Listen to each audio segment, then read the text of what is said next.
నర్సరావుపేట కూడా కదా, అవుట్స్కట్స్ అవన్నీ మాచర్ల అట్లాంటి ఏరియాలు. ఇటు అసలు ఎప్పుడు మేము చూడాల.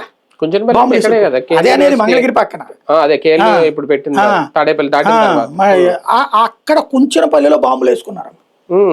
ఎందుకురా అని చెప్పి నేను పరిగెత్తుకుంటే ఎక్కడ బాంబులు ఏంది, ఎందుకంటే అంతకుముందు 2 రోజుల ముందే అక్కడ ఒకటి దాని పేరు ఏదో ఉంది, పిడుగురాళ్ళ అవతల ఎక్కడ ఉంటది అనమాట ఒకటి, ఒక ఊరు బాంబులు వేసుకుంటే దాదాపు 100 బాంబులు వేసుకున్నారు ఒక ఊరు.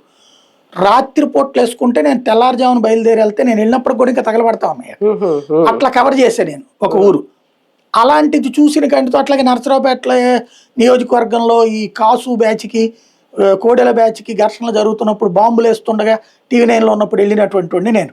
అప్పుడు పోలీసులు కూడా ఓళ్ళ అవతల ఆపుతుంటే కూడా వెళ్ళి కవర్ చేసాను. ఎలక్షన్ రోజున కౌంటింగ్ ఇదే పోలింగ్ జరుగుతున్న రోజున బాంబులు ఇసురుకున్న సంఘటనలు ఉన్నాయి. అలాంటివి కూడా చూసిన వాడిని, ప్రాక్టికల్గా అట్లా వేస్తున్న వాళ్ళ ఇంటర్వ్యూలు కూడా చేసిన వాళ్ళం, ఇవన్నీ చేసిన వాడిని నేను. అట్లాంటి అవన్నీ చూశాను కానీ నాకు ఎక్కడ ఎప్పుడు చూడాల నేను ఇదేంటని. వెళ్ళి అక్కడ కనుక్కుంటే ఏం లేనా మొన్నటిదాకా నా 30-40 లక్షలు కత్తే ఒక్కసారిగా 10 కోట్లు అయిపోయింది ఎకరము. మా వాడికి ఒకటికి 3 ఎకరాలు ఉంది, ఒకటికేమో 5 ఎకరాలు ఉంది.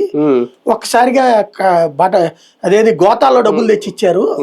అవి తీసుకున్నాక ఊళ్ళో వాళ్ళందరూ గాలికి తిరిగే వాళ్ళందరూ ఏం చేస్తారు, అటు కొంతమంది అయ్యారు ఇటు కొంతమంది అయ్యారు, అయిపోయి వాళ్ళని రెచ్చగొట్టడం బిగిన్ చేశారు. చివరికి ఒకళ్ళకొకళ్ళు 2 నాటు బొమ్మలు తెప్పించుకుని ఒకళ్ళ మీద ఒకళ్ళు వేసుకున్నారన్న అని చెప్పి. డబ్బులు ఎక్కువైపోతే దాన్ని ఏమంటారు, నడమంతరపు సిరి ఇంపాక్ట్.